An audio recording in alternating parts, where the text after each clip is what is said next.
Le 14 octobre 1989, l'épisode 4 de la saison 6 de Friends est diffusé pour la première fois à la télé américaine. Le personnage de Joey perd son assurance alors qu'il tombe gravement malade. Acteur sans grand succès, il est obligé de passer des castings malgré sa douleur à l'estomac. Cela provoque alors une scène très cocasse avec une directrice de casting qui finit par le refuser. Mais ce que l'acteur de Joey ne savait pas, c'est qu'il allait être indirectement relié à l'origine d'une des plus grandes chanteuses de notre génération, Billie Eilish.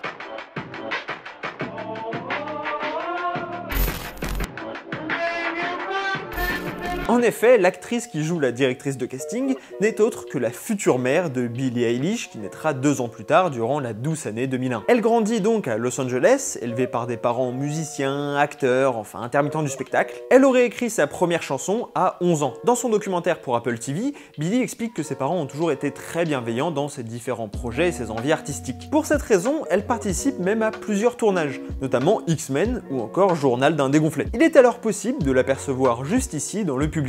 Si, je vous jure, c'est elle. Enfin, normalement. Mais c'est quelques années plus tard que le vrai tournant a lieu. Ils se mettent, avec son frère Phineas, à écrire des chansons et publient en 2015 sur SoundCloud. La même année, elle met en ligne pour sa prof de musique Ocean Eyes. Il faut savoir qu'à l'époque, Billie était une grande passionnée de danse et que sa prof lui demandait une musique pour pouvoir danser dessus, et donc elle l'avait postée sur SoundCloud pour qu'elle puisse l'utiliser. Et ça a percé. Très vite, Phineas et elle continuent à travailler ensemble, et en 2017, elle sort un premier EP, puis en 2019, son premier album qui rencontre un énorme succès. Une très grosse tournée mondiale suivra, avec une soirée exceptionnelle aux Grammys, où Billie Eilish a quasiment tout remporté et a battu le record de jeunesse pour gagner plus de 4 Grammys. Comment expliquer que cette jeune ancienne fan absolue de Justin Bieber a réussi à retourner des foules et devenir une des plus grandes pop stars du monde à seulement 16-17 ans à l'époque? Ce qui fait la spécificité de Billie Eilish pour moi, c'est son implication dans son art. C'est une artiste complète qui, si elle déteste écrire ses chansons, les coécrit quand même avec son frère et participe également à la réalisation de ses clips, même sur les valeurs de plan utilisées. So this is the first shot of just the glass.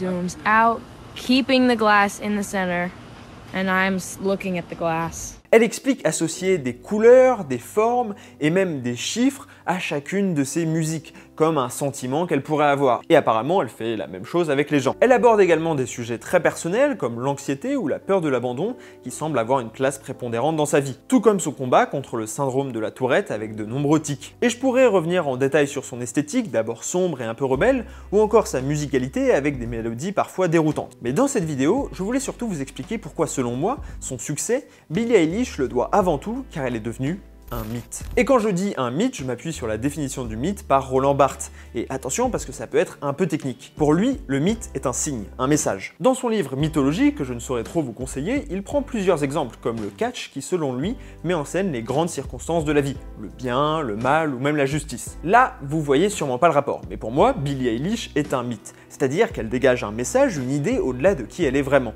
Elle institue des signes et des explications qui serviront aux individus pour se repérer dans la société. Mais de quoi Billie est-elle le mythe? Eh bien, il suffit de lire quelques articles à son sujet pour trouver la réponse. La Gen Z. Jeune, remplie de problèmes psychologiques dont elle ose parler ouvertement. La Gen Z est une génération qui s'ennuie, qui a peur du futur dans lequel elle va grandir et qui, comme toute génération, et on l'a déjà évoqué, rejette un peu le système qui l'a précédé. Billie est selon moi la quintessence de cette tranche d'âge à laquelle j'appartiens. Cela ne signifie en aucun cas que toutes les caractéristiques que je vais énoncer se retrouvent dans les individus, y compris moi, mais c'est justement un mythe, un tableau qui va donner un sens à ce qui sera défini par la suite comme la génération Z. Billie renvoie une image très intimiste. Elle a enregistré son premier et composé son deuxième album dans une chambre chez ses parents avec son frère, sans qui elle se dit incapable de travailler. Elle explique avoir une relation très particulière avec ses fans, qu'elle dit ne pas considérer comme telle, mais comme une partie d'elle-même. Et pour cause, elle a elle-même, comme beaucoup de filles de sa génération, été en adoration devant Justin Bieber, ce qui lui permet de mieux comprendre ce que ressentent actuellement ses auditeurs et auditrices. All Coachella weekend, I was like, don't surprise me with Justin Bieber. I can't take it. I can't have to do this show and Justin Bieber's gonna be there. Elle a été pendant longtemps sombre, s'est battue contre l'hypersexualisation et le réchauffement climatique. Tous ces faits peuvent paraître anodins et même anecdotiques, mais ils ne le sont pas, car ce sont principalement eux qui reviennent le plus lorsque les médias et le système tentent d'expliquer son succès. Et donc, certes, Billie n'est pas la première artiste pop pour les jeunes avec un univers aussi sombre et torturé. On peut penser par exemple à Avril Lavigne. Pour autant, elle marque sans conteste un tournant parmi les stars de l'industrie musicale et en définissant clairement de nouveaux codes, moins de strass et de paillettes et plus d'intimité et de proximité avec son public. Il ne sera alors pas étonnant de voir fleurir dans les prochaines années des pop stars dont l'univers ne sera pas sans rappeler celui de Billie. L'exemple d'Olivia Rodrigo, qui est pourtant une star Disney et donc normalement formatée, mais qui parle plus ouvertement de sujets très personnels est selon moi un des premiers signes de l'influence du mythe Billie Eilish sur l'industrie musicale. Mais Billie Eilish a beau être adulée par une grande partie de la Gen Z, et même au-delà, cela ne l'empêche pas de faire face à de vives polémiques, un peu comme toutes les stars. Et c'est marrant parce que ces polémiques s'inscrivent également dans notre époque et notre génération. Alors qu'à l'époque de Britney Spears par exemple, c'était la virginité ou encore la prise de drogue qui intéressait les tabloïds et faisait scandale, aujourd'hui c'est un peu différent. Pour Billie, elle a dû s'excuser non pas pour ses relations intimes,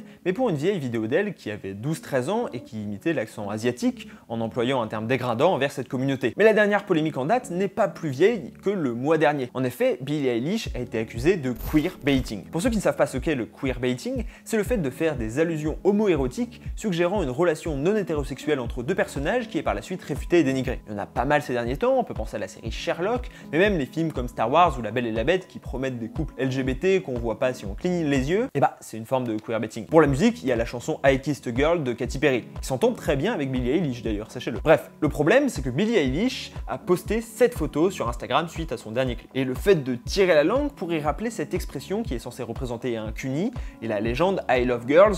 Je crois que j'ai pas besoin de vous expliquer. Elle a donc été accusée de jouer sur un potentiel coming out pour faire le buzz. Bon, autant vous dire que je pense que cette polémique est assez stérile. L'article de Slate sur le sujet, écrit par une personne concernée, souligne bien que le problème est qu'à force de voir du queerbaiting partout, ça risque de décrédibiliser les vrais abus de ce phénomène, là où Billie n'a fait que poster une photo en disant qu'elle se sentait bien entourée de femmes. Bref, Billie Eilish est définitivement une artiste de la Gen Z, et elle se doit donc d'être particulièrement attentive à ses positions et ses propos au sujet de l'antiracisme ou encore de la communauté LGBT. Enfin, je voulais aborder le sujet du moment, à savoir son changement de style et d'esthétique pour son nouvel album. Bon déjà, il s'intitule Happier Than Ever. Elle a fait une décoloration blonde et les couleurs claires et pastel sont à l'opposé de ce qui était proposé pour son premier disque. Contrairement à ce que certains pouvaient craindre, il n'y a pas d'aseptisation de sa musique, que ce soit dans les textes, avec des paroles toujours engagées sur les relations toxiques et agressions sexuelles, ou même sur ses problèmes psychologiques, mais même dans les mélodies et la musicalité, où certaines instrus, comme dans son dernier single NDA, ont pu déconcerter certains. Je pense qu'on manque de recul pour analyser clairement ce changement de style, mais pour moi, il traduit à la fois une volonté artistique propre de Billie,